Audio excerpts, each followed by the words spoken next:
DZRH, member, kapisanan ng mga broadcaster ng Pilipinas.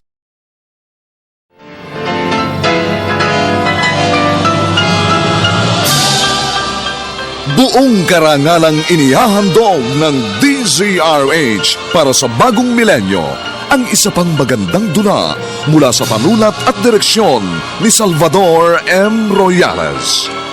May pangako ang bukas. Laging karugtong na ngayon ang nakaraan. Kapag sa nakaraan nagpautang ka ng masama, ngayon o bukas daratnan kayo ng karma. Matagal kong hinintay ang araw nito. Yung mabaligtad ang katayuan natin. At kinasiyan ako ng pagkakataon. Oras na ng aking paniningil. May pangako ang bukas. Kasaysayan ng mga kaluluwang lupaypay na ang pusong hapong-hapo sa tindi ng malabis na pagdurusa. Subalit sa kabila ng lahat, huwag kalilimutang paglipas ng isang dapit hapon ay sisikat ang araw na magsisilbing tanglaw sa sinumang tinakasan na ng kawalang pag-asa. Dahil sa likod ng mga hinagpis ay may naghihintay na ligaya. Sa bawat kabiguan ay may makakamit na tagumpay, laki pang pangarap na sa bawat himaymay ng laman ay muling mabuhay ang dugong nananalaytay sa mga ugat at unti-unting mauusal ang mainspirasyong mga katagang. May pangako ang bukas. May pangako ang bukas. Isa na namang natatanging dulang pangradyo na inyong aabangan at kalulugdan, mag-iiwan ng mga magagandang halimbawa at aral. May pangako ang bukas.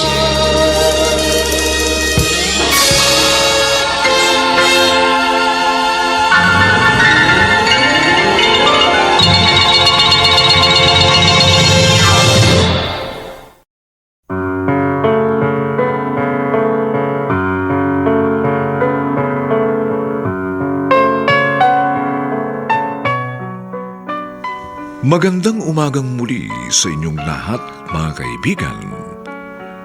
Narito na po ang ika-4 na kabanata ng ating tampok na kasaysayan sa linggong ito, pinamagatang Oras na lang aking paniningil. Dito pa rin sa ating natatanging dulang May Pangako ang bukas.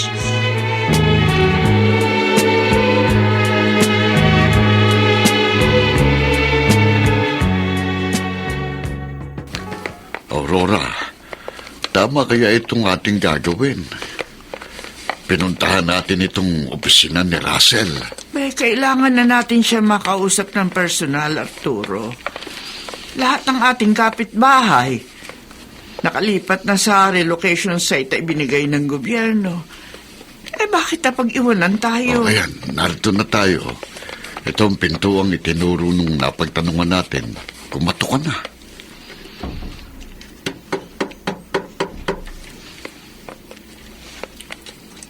Bukas yan. Pasok. Magandang umaga sa iyo, Russell. Kayo pala, Aling Aurora. Pero pakiusap po. Hindi na ho ako patay gutom na kapitbahay ninyo noon sa squatter. Matuto kayong rumispeto sa kausap ninyo. I-address niyo ako kung anong titulo ko. Ayan o. Nakasulat sa nameplate na nasa ibabaw ng table. Pasensya na ho, Engineer Russell. Hindi ko na kayo aanyayahang maupo. Kasi hindi ako pwede magtagal dahil may importante akong gagawin. Ngayon, ano ang kailangan nyo? Mangyari po, engineer. Kuhan po, lahat ho ng kapitbahay namin na nandemolish, nakalipat na sa relocation site. Nabigyan na ng libreng bahay kapalit ng bahay namin na nademolish sa squatter. Bakit ho kami naiwan? Wala ho kayo sa listahan ng mga bibigyan ng libreng bahay sa relocation site. Oo. Anong wala kami sa listahan? Hindi ba ari yun? Isa kami sa mga unang inilista ng mga tauhan nyo na magbahay-bahay sila. Wala ho ako nakitang papeles nyo. Wala ako napipirmahan.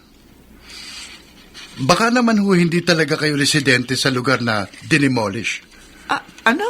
Baka isa kayo sa mga fake claimant. O baka naman miyembro kayo ng isang grupo na ang trabaho ay manloko sa mga ahensya ng gobyerno. Huwag mo kaming pagbintangan ng ganyan. Aurora. Hindi kami manluloko. Hindi namin gawain yan. Kami ng asawa ko, hindi kami masamang tao. Kayo? Hindi kayo masamang tao? Narinig niyo bang sarili niyo, Aling Aurora? Kahit minsan, wala kaming inargabyadong tao. Nakalimutan niyo na ba? Na kaya napatay ang tatay ko ng gabing yon. Kasi hindi niyo siya pinautang ng 1 kilong bigas. Kaya nang isna siya dahil umiiyak ako sa gutom. Sobrang sama ng ugali ninyo. Huwag mong isali sa usapang ito, matagal nang nakaraan. Laging karugtong na ngayon ang nakaraan. Kapag sa nakaraan ay nagpautang kayo ng masama, ngayon o bukas daratnan kayo ng karma. Matagal kong hinintay ang araw na ito. Yung mabaligtad ang katayuan natin. At kinasiyan ako ng pagkakataon. Oras na ng aking paniningil.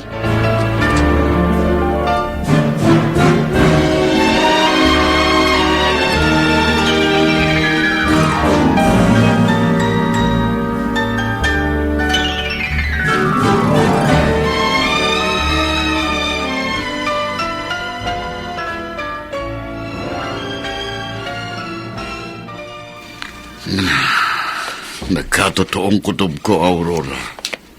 Anong kutob? Kinabahan na agad ako nang malaman kong dadaan sa opisina ni Russell ang mga aplikasyon para mapasama sa mga benepisyaryong mabibigyan ng libreng pabahay. Pero may papeles tayo. Wala tayong magagawa. Pwede niyang ipitin ang papeles natin. Sa posisyon niya ngayon, kayang-kaya niyang ipabura sa kanilang computer ang pangalan natin. Ang sama naman niya. Marami kang ipinautang na masama, Aurora. Ngayon, inaani na natin ang bunga ng mga ginawa mo.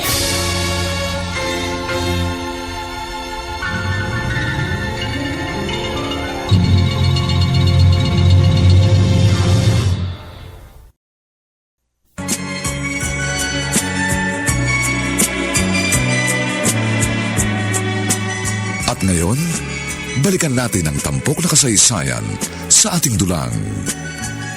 May pangako ang bukas.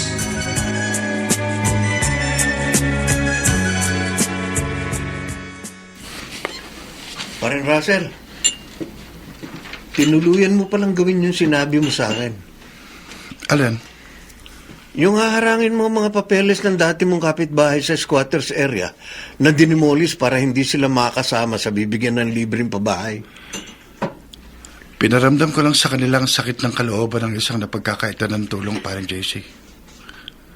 Dahil matagal na tayong magkaibigan, akala ko kilala na talaga kita. Hindi pa pala. Ano ibig mo sabihin? Kahit pala masayahin ka, kahit pala palabiro ka, malalim ka pala magtanim ng hinanakit. Biruin mo, nangyari nung 6, 7 years old ka. Hanggang ngayon, hindi mo nakalimutan. Masakit mawala ng ama. Kung sa bagay, naiintindihan kita. Pero alalahanin mo pa rin, nasa public office tayo. At ang tungkulin ng public office ay public service. At sa ginawa mo, may nilabag ka sa mandato ng ating opisina.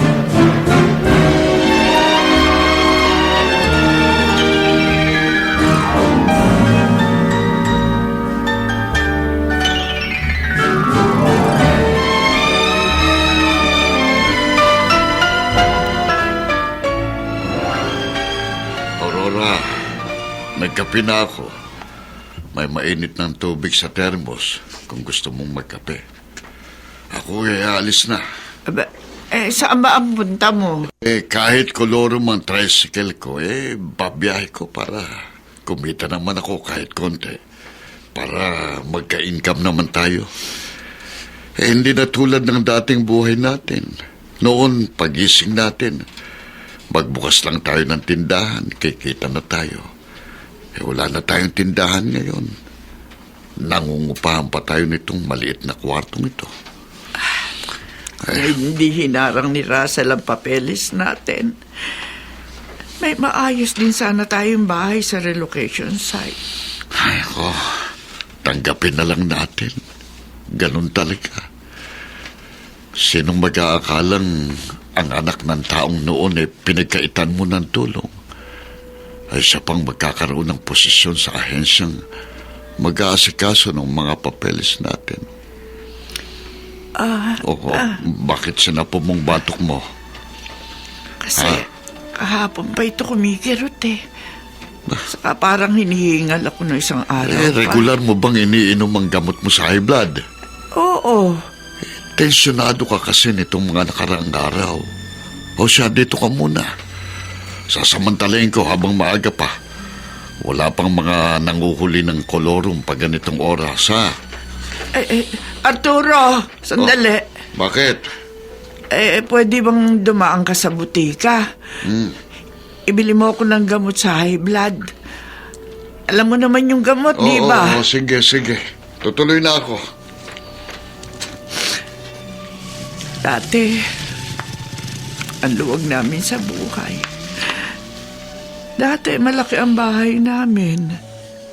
Pero, eto kami ngayong mag-asawa. Nagtitiis sa kakapiranggot na paupahang ito. Buti na lang. At kahit papaano may naipundar kaming tricycle. Kahit kolorum, pasingit-singit na nakapabamasada si Arturo. Nakarma nga ba ako? Dahil masama ang aking ugali?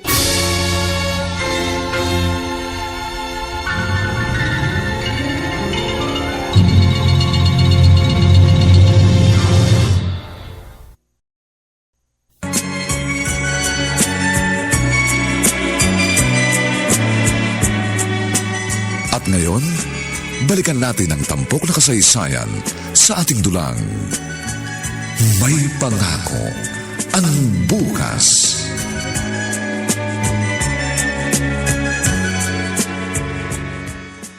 Mama Ines, aalis na po kami ng apo nyo. Magko-commute na lang ba kayong mag-ina, Janela? Ay, marunong ka naman mag-drive. Bakit hindi mo gamitin ang kotse ko? Narito lang naman ako sa bigasan. Hindi na po. Nakaka-stress mag-drive pag matraffic. Magta-taxi na lang po kami. Siya, sige. Bye-bye, Lola Ines! Babay, Apo. Siya nga pala, Janela. Mamaya, pag pauwi na kayo galing sa mall, tawagan mo na lang si Russell at magpasundo kayo. Mama Ines, hindi ba nga po, kaya kami pupunta sa mall ay para ibili ng birthday gift si Russell. Pag tinawagan ko siya, di mabibisto ang surprise gift. Oo nga pala. Naku, ang regalo ko sa kanya nung isang araw ko pa naihanda. Nasa kwarto ko. Sige po, tutuloy na po kami. Sige. Bye po, Lola! See you po sa house! Sige, Apo. See you mamaya. Mag-ingat kayong dalawa.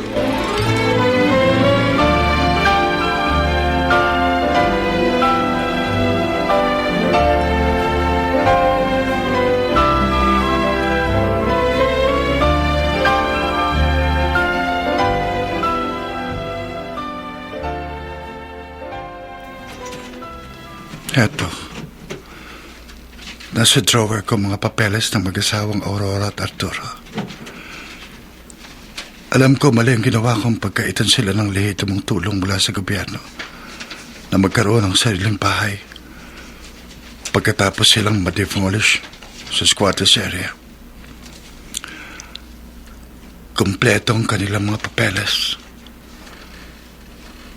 Qualified talaga sila sa libreng pabahay. Pero hindi ko makalimutan ang ginawa nila sa amin. Hindi makakaisip mga agaw ang tatay ko kung may pagkain lang kami ng gabing yun. Kasalanan niyo, Aling Aurora. Kasalanan niyo.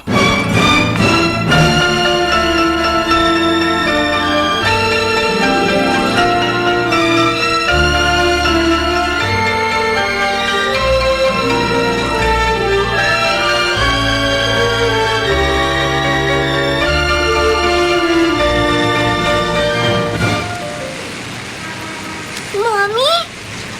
Ba't ang taxi driver na yun? Bakit bigla niya tayong pinababa? Oo nga, anak. Bakit ba siya nagalit sa atin? Pinansin ko kasi ang metro ng kanyang taxi. Hindi niya nireset. Kaya sisingilin din niya sa atin yung naging metro ng huli niyang pasahero.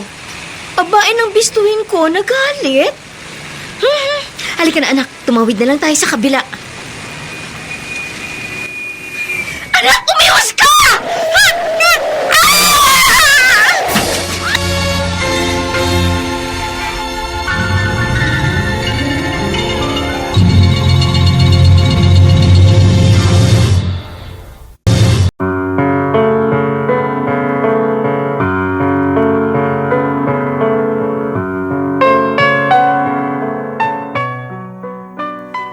Ano ang mangyayari sa tagpong ating iniwan? Makaligtas kaya si Janela sa aksidenteng iyon? Mga kaibigan, inaanyayahan po namin kayong bisitahin ang FB page ng May Pangako ang Bukas. Nakahanda po kaming tugunan ang inyong mga mungkahi o suggestion upang lalo po naming mapaganda ang ating programa. Samantala, ang mga nagsiganap ay sina Rosana Villegas, Lionel Benamin, Phil Cruz, Susan Robles, Olive Madrideos, Vilma Borromeo, at si Bobby Cruz sa papel na Russell. Nilapatan ang tunog ni Jerry Mutial, sa musika ni Buboy Salonga. Superbisyong teknikal ni Eric Lucero. Ang ating kasaysayan ay mula sa panulat ni Alex Areta at sa direksyon ni Rosana Villegas. Ito po ang inyong kaibigan June Martin Legaspi, nag-aanyayang huwag po ninyong kaliligtaang sundan at pakinggan ang mainit na huling kabanata ng kasaysayang ito. Oras na ng aking paninigil. Dito pa rin, sa ating natatanging dula, May Pangako ang Bukas.